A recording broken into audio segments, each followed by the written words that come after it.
Biz birinci dövlətimizi qorumaq istəyiriksə, ailəni qorumalıyıq. Azərbaycanda boşanmalar 49%-ə qalxıb. 49% nə deməkdir? 49% iki ailədən birinin boşanması deməkdir. Mən hələ də, bilən varsa çıxsın desin. Mən hələ də Azərbaycanda boşanma statistikası haqqında doğru düzgün məlumat əldə edə bilmirəm. Nə statistika komitəsi, nə ailə qadın uşaq komitəsi.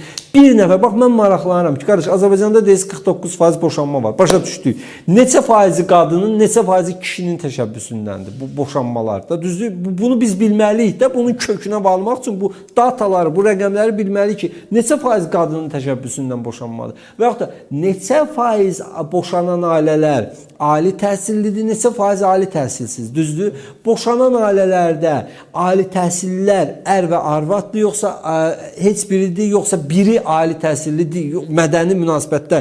Neçə faizi şəhər yerindədir, neçə faizi kənd yerindədir. Bunu bilən var? Yox. Və yaxud da ki, bu boşanma səbəblərinin neçə faizi hansı səbəblərdir? Keçinməzlik, dolanışıqsızlıq, sosial problemlər və yaxud da ailələrin, yəni bunlar hamısı statistikalar. Bax bu statistikalar hardadır Heydər bəy? Bax eşidirik boşanıb. Niyə boşanıb? Bu məsələn biri qaynana ilə yola getmir, biri məsəl üçün yoldaşı narkomandır, biri işsizdir, biri pulsuzdur, birinin uşağı dünyaya gəlmiş, sağlamlıq problemləri. Məsələn, bunun dəqiq statistikası yoxdur. Ailə və qadın, kimdir Bahar xanım oturub orada, hani bu, sənin işin budur da bir rəqəmi çıxart görək də. Rəqəmi çıxart görək, bu qədər boşanma nədir, niyədir? Biz araşdıraq, səbəbi nədir? Əgər biz bir xəstəliyin səbəbini bilmiriksə, diaqnozunu düzgün qoymamısansa bir xəstəliyə, deyir, həkimlərdə belə bir şey var. İndi üzr istəyirəm həkimlərdən, səhv deyirəmsə bağışlasın. Deyir, müalicənin 50%-i doğru diaqnozdur. Sən əgər o xəstənin diaqnozunu, xəstəliyin adını düzgün tapmasan ki, bunun xəstəliyi budur, onu necə müalicə edəcəksən?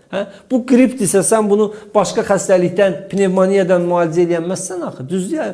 Yəni, bu məsələlərdə statistikalar da yoxdur. Yəni, bu, bax, statistikanın olmaması da dövlətin, aidiyyatı qurumlarının bu məsələlərə necə laqeyd, biganə, səthi yanaşdığının göstəricisidir. Vəssalam. Əhalimizin neçə faizi neçə yaş kateqoriyasıdır? Neçə faizi yaşlanıb, neçə faizi qocalıb, neçə faiz gənclərin sayı artıbmı, yaşlıların sayı azalıbmı? Düzdür? Baxın, mən bir media quruluşu xəbər paylaşmış. 2024-cü ildə Azərbaycan Avropada boşanmalar üzrə 3-cü yerdədir. Avropada, bütün Avropada boşanmalar üzrə Azərbaycan 3-cü yerdədir. Bəs biz deyirdik, bizim ailəmiz, biz namus, qeyrət, mədəniyyət. Baxın, bizi cəmi qabaqlayan kimdir? Latviya, Litva.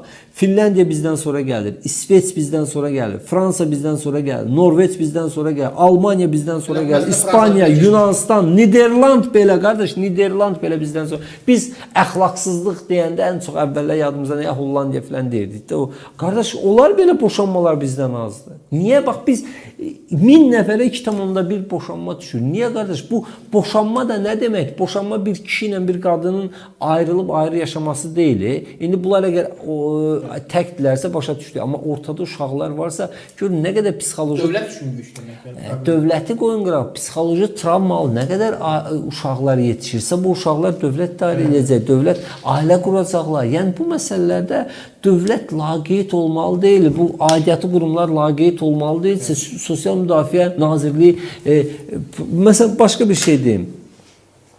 Biz bax, Gürcüstanla müqayisə edirik. İkisindən bir dostumuzla söhbət edib, evlənib Gürcüstan vətəndaşı Azərbaycanlı xanımla burada yaşayıblar və burada təbii ki, dolana bilməyib və yoldaşı da uşaq dünyaya gətirməlidir. 1-2 ay qalıb.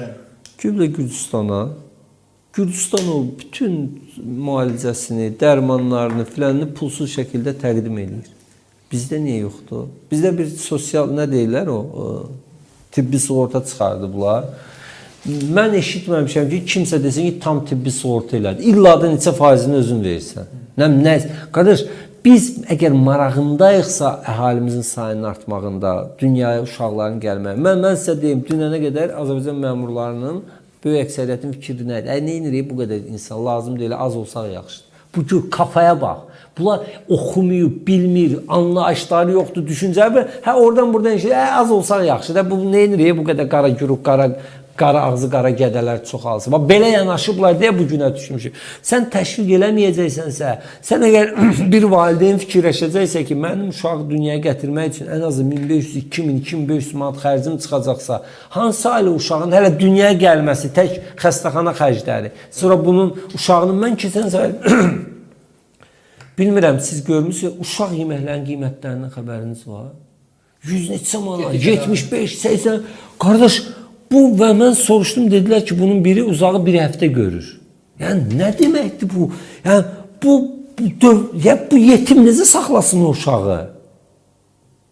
Və yaxud da ki, tutaq ki, hər hansı bir sağlamlıq problemləri olan uşaqlar, autist uşaqlar var, filan uşaqlar. Bunlara dövlət yardımı necədir, hansı səviyyədədir? Gəlin, baxın, ölçək, biçək, görək nə vəziyyətdədir. Yəni, siz belə deyək, bu məsələlərin muhatabı deyilsiniz də, siz jurnalistsiniz, amma muhatabı gəlsə biz danışardıq. Görək, inklüziv deyilən o bağçalar var, görək nə qədərdir, dövlət bağçalar. Biz çağırışlarımızı edirik, müraciətlərimiz var, problemlər görülür və bunlar həll olunmalıdır. Mən bir şey başa... Biz öz üzərimizə düşən eləyirik, yəni gerisi də təbii ki, mütləq olmalıdır. Bir şey başa düşürəm ki, hazırki məmurların böyük əksəriyyətinin vətən, millət, dövlət, Azərbaycan deyə bir dərdi yoxdur. Vəssalam. Yəni bu başqa məmurlarımız olduğu kimi yaxşılar da bəziləri də bu yönlədir. Yox, mən deyim, əksəriyyətinin yaxşılar da təbii ki var. Vətəni, milləti düşünən, gələcəyi düşünən, ürəyi yanan kifayət qədər var. Amma aidiyyatı qurumların, rəhbərlərin böyük əksəriyyətin belə bir dərdi yoxdur. Belə bir dərdi olsa, mən məsələn görəndə ki, məsələn küçədə uşaq taksamaniya deyirlər, o kleyiləyən filan, baxsın balaca uşaqlar, baxsan adamın içi yanır və yaxud görürsən ki, balaca uşaqda siqaret çəkir, siqaret özü boydadır. Yəni boy bu. Baxırsan ki 13-14 yaşı var deyirsən, mən 2-3 dəfə çağırıb söhbət də eləmişəm. Qardaş nədir? Uzaqbaş bax və yaxud baxırsan ki, qolu bura qədər tatudur, bura qədər tatu. Bu sən axı bu uşaqlar itirilmiş uşaqlar olur. Bunların gələcəyi nə olacaq? Dövlətin gələcəyi nə olacaq? Heç mi içiniz yanmır qardaş? Heç mi içiniz yanmır? Nəysə.